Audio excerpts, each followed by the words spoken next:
Welcome to the WanderLearn podcast. I'm your host, Tapon. In this episode, I interview Pamela Morgan. She is the person who wrote the book called Crypto Inheritance Planning, a simple guide to owners.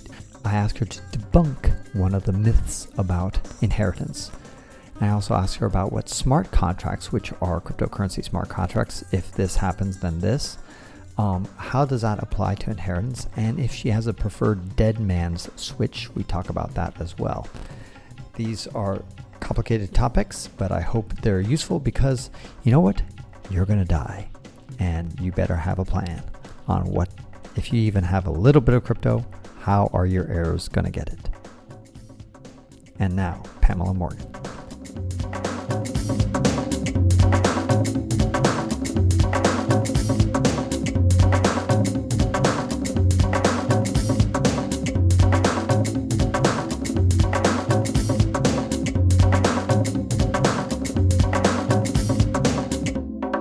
Let me ask you to debunk one of the myths of inheritance. Absolutely.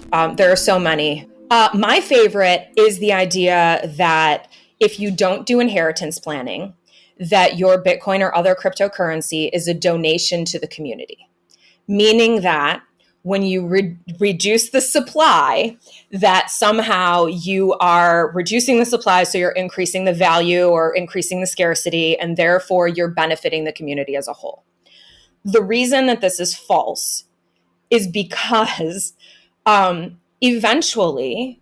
We don't know it was lost, by the way. Yes. Right? Number one, we don't know it was lost. Exactly. Great point.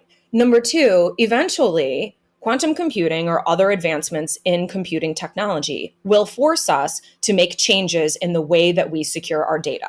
This is a known fact. This is how computer science works. This is how this industry works. So the idea that this will be a donation to the community forever is provably false. Now, what will actually happen is, okay, maybe in the next, short time horizon, 5 years, 10 years, if we're being generous, there won't be any changes.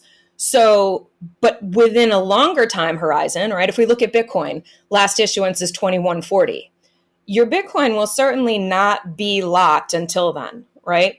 So if you don't do anything and no one accesses it, it will become a bounty. And so the first person who can crack this algorithm with the new, blah, blah, blah, will become the owner. And effectively what will happen are bots will come and take your Bitcoin instead of your family.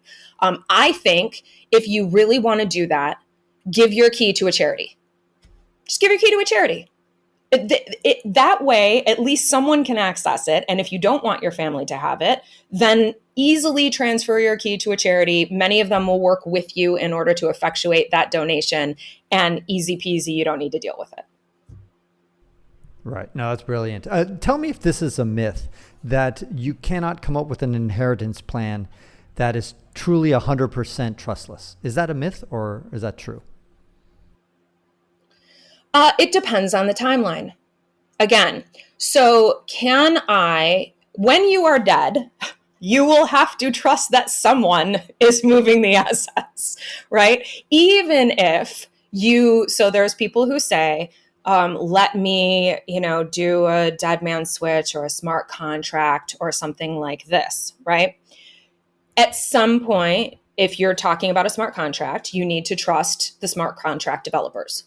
And particularly in our industry, when people are looking to make money, very few of these developers are using open source software, which means that the community is not able to audit them.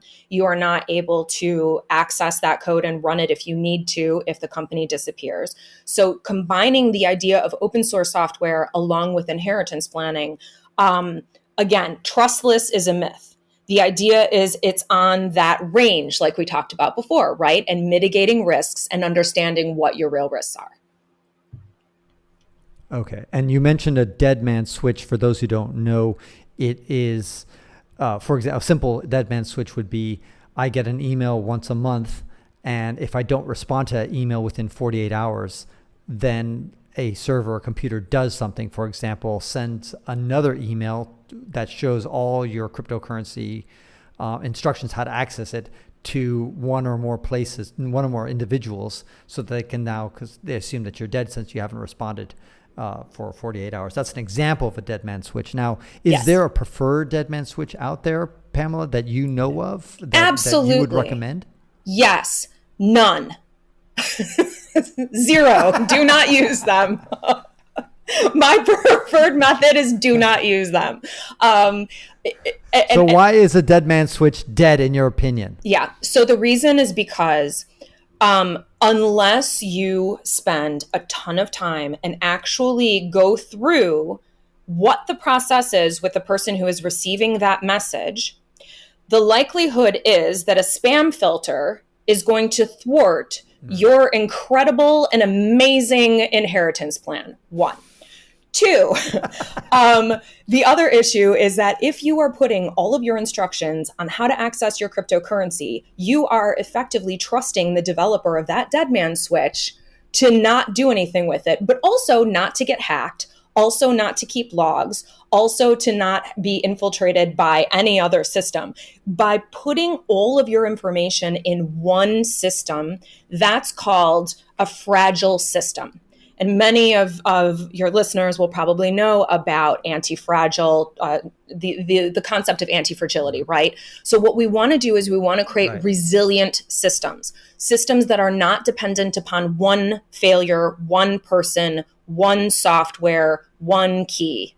We want to create resilient systems that we can layer on top of each other so that one failure doesn't mean catastrophe for your access or the access of your loved ones. Got it. No, I understand that completely, and that makes a ton of sense. But what if the dead man switch, the email that you send out says, hey, if you open this email, you'll get $1 million from a Nigerian prince? Wouldn't that not get caught by a spam filter? I mean, this is exactly it.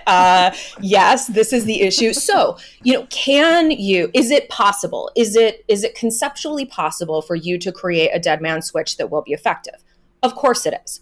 But what you would have to do in order to make that effective is you would have to test the process with the person who's receiving the email, go through the email, explain to them all of the things. And in that case, they're probably going to know you're dead anyway.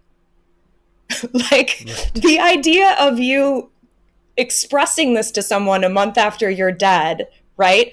In order for them to actually do anything with the information, you would have to communicate with that with them before you die.